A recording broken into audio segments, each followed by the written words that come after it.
this person says, "Can I ask how you arrived at your present state? So how did you attain?"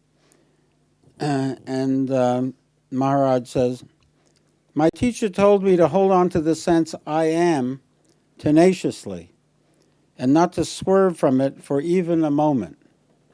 So this is the teaching that he got, the one teaching.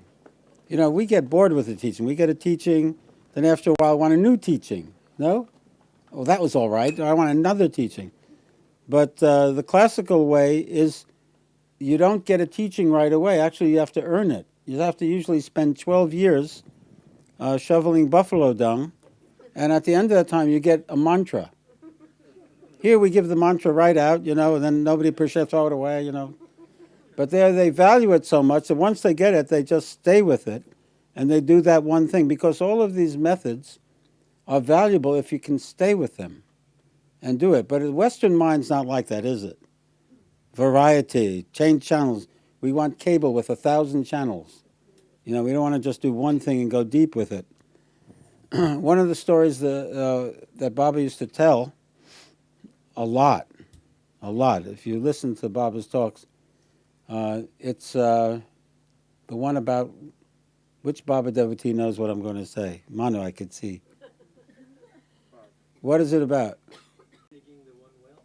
Yes? Yes. He would always talk about the guy who dug 100 wells 50 feet down. But if he dug one well 100 feet, he would have found water. Never found water. But then you can do something probably with 50 dry wells. You can have a theme park.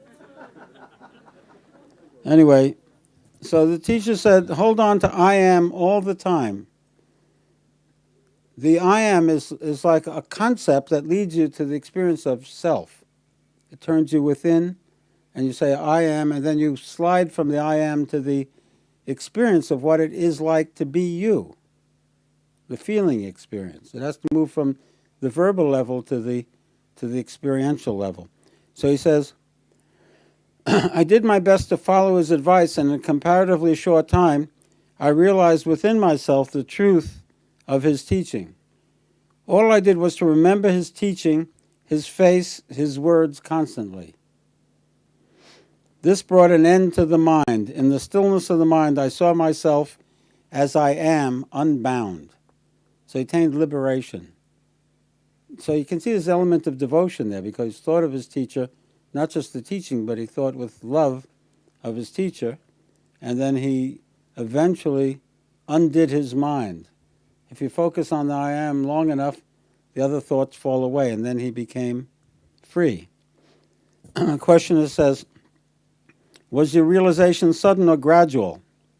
Neither, he says. One is what one is timelessly. So the sages say, you are the self. You always are the self. So this idea of attaining it happens in time. So it can't really, it's an eternal thing. So he says, one is timelessly. It's the mind that realizes as and when it gets cleared of desires and fears. As soon as you get, this is very simple and very elegant. As soon as you get rid of desire and fear, you immediately collapse into the self. How's that? See how simple it is? Just all your desire and all your fear, and you collapse into the self. Isn't that easy? It's very easy to say the word desire and fear. Very big to undertake it, isn't it? So he says, question, even the desire for realization, and he says, Maharaj says, the desire to put an end to all desires is a most peculiar desire, just like the fear of being afraid is the most peculiar fear. One stops you from grabbing, the other from running. You may use the same words, but the states are not the same. The person who seeks realization is not addicted to desires. He is a seeker who goes against desire, not with it. When you're caught in desire, you're caught in the non-self. You're always straining to attain that which you don't have. But the wisdom of the self tells us you already have the self. So the way to the self is not to yearning for something else, but to be with what is. So he says a general longing for liberation is only the beginning. To find the proper means and use them is the next step. The seeker has only one goal in view, to find his own true being. Of all desires, it is the most ambitious, for nothing and nobody can satisfy it. The seeker and the sought are one, and the search alone matters. So inside each of us, I think, who's here, there is a seeker. One of our personalities is a seeker. And that seeker can never be satisfied by anything mundane or partial. It'll only be satisfied by knowing the self. Everything else can have some kind of partial thing. So, let's affirm that to ourselves. I want to find my true being. Is that a reality inside you? I want to know my true self. Say that to yourself. Does that ring a bell? I want to know my true self. I want to know my true self. You like that? Does that set up a ping inside you?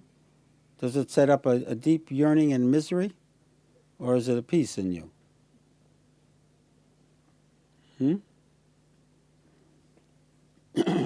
Okay.